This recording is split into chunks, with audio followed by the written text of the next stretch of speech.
Hi, faceless ആണ്. ബോച്ചയുടെ ഇന്റർവ്യൂസും ബോച്ചയുടെ നിലപാടുകളും കേട്ട് കഴിഞ്ഞാൽ ശരിയാണ്, വ്യക്തമായ തെളിവുകൾ കോടതിക്ക് മുമ്പാകെ സമർപ്പിക്കാൻ പറ്റില്ല എന്നുള്ളത്. പിന്നെ ഈ ഒരു സംഭവം നടന്നതിന് ശേഷവും ഈ കുന്തി ദേവി എന്നുള്ള അഭിസംബോധന ചെയ്യുകയും കയ്യിൽ പിടിച്ച് വട്ടം കറക്കുകയും ഒക്കെ ചെയ്തതിന് ശേഷവും ഹണി റോസിനെ ബോബി ചെമ്മണ്ണൂരിന്റെ PR ടീം അടുത്ത ഇനാഗ്രേഷന് ക്ഷണിക്കുമ്പോഴും, അതായത് ഒരു ജിമ്മിന്റെ ഇനാഗ്രേഷന് ക്ഷണിക്കുമ്പോഴും ഹണി റോസ് പോകുന്നുണ്ട്. അപ്പൊ ഇങ്ങനെ ഒരു പ്രശ്നം ഉണ്ടെങ്കിൽ അടുത്ത ഒരു ഇനാഗ്രേഷൻ ഇങ്ങനെ ഒരു വ്യക്തിയുമായിട്ടുള്ള സമ്പർക്കത്തിനുള്ള സാധ്യതകൾ ഉപേക്ഷിക്കാതെ വീണ്ടും അവിടേക്ക് പോയി എന്നുള്ളത് ഇവർക്ക് എതിരായ ഒരു കാര്യമാണ്. പിന്നെ ഹണി റോസിന്റെ സിനിമ റേച്ചൽ ഉടനെ ഇറങ്ങാനിരിക്കുന്നു. അതിന്റെ ഭാഗമായിട്ടുള്ള PR വർക്കിന് വേണ്ടി നടത്തിയ ഒരു പ്രകടനമാണിതെന്ന് ബോബി ചെമ്മണ്ണൂരിന് ആക്ഷേപിക്കാം. അതിന് ബോബി ചെമ്മണ്ണൂരിനെ കരുവാക്കിയതായിട്ടും ബോബി ചെമ്മണ്ണൂർ പറയാം. മാത്രമല്ല, ഇത്രയും അധികമായിട്ട് തന്റെ അഭിമാനത്തെ,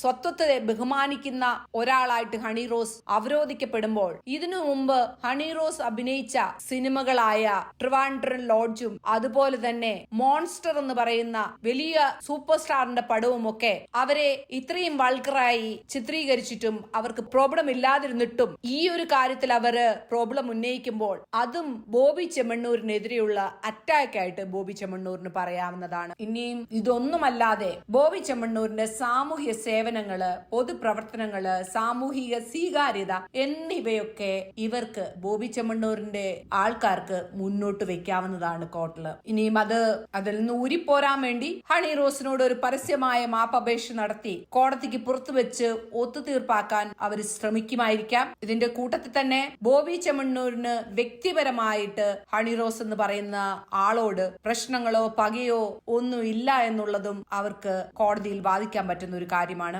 എന്നാൽ ഹണി റോസിന്റെ ഭാഗത്തുനിന്ന് നോക്കുമ്പോൾ ഹണി റോസിന് നേരിട്ട ആഘാതം കോടതിയിൽ വിശദീകരിക്കാൻ ശ്രമിക്കുമ്പോൾ അവര് പറയുന്നത് ആദ്യത്തെ ഇനാഗുറേഷൻ കഴിഞ്ഞ് ഇത്രയും അസഭ്യമായി സംസാരിച്ചതിന് ശേഷം അവരെ ഫിസിക്കലി, മെന്റലി, പബ്ലിക്കായിട്ട് ഹരാസ് ചെയ്തതിന് ശേഷം അവര് ബോബി ചെമ്മണ്ണൂരിന്റെ മാനേജറോട്, അല്ലെങ്കിൽ അവരുടെ മാനേജർ ത്രൂ ബോബി ചെമ്മണ്ണൂരിനോട് ഇത് അവതരിപ്പിച്ചപ്പോൾ അയാള് അതിന് മറുപടി ഒന്നും പറഞ്ഞില്ല. അവതരിപ്പിച്ചു എന്നുള്ള ഒരു സന്തോഷത്തിലാണ് അടുത്ത തവണയും അവര് വിളിച്ചപ്പോൾ അയാളിൽ നിന്ന് മറ്റൊരു രീതിയിലുള്ള ഇതുണ്ടാവില്ല എന്ന് വിചാരിച്ചിട്ടാണ് അടുത്ത ഇനാഗുറേഷന് പോയതെന്ന് ഹണി റോസിന് വാദിക്കാം. അതിന്റെ ശബ്ദ റെക്കോർഡുകളും മെസ്സേജുകളും ഒക്കെ ഡിജിറ്റൽ തെളിവുകളായിട്ട് സമർപ്പിക്കാം. അതുപോലെ തന്നെ സാക്ഷികളെയും സബ്മിറ്റ് ചെയ്യാം. പിന്നെ ഇതിൽ നിന്നുണ്ടായ മാനസിക വേദന, സാമൂഹ്യ അപമാനം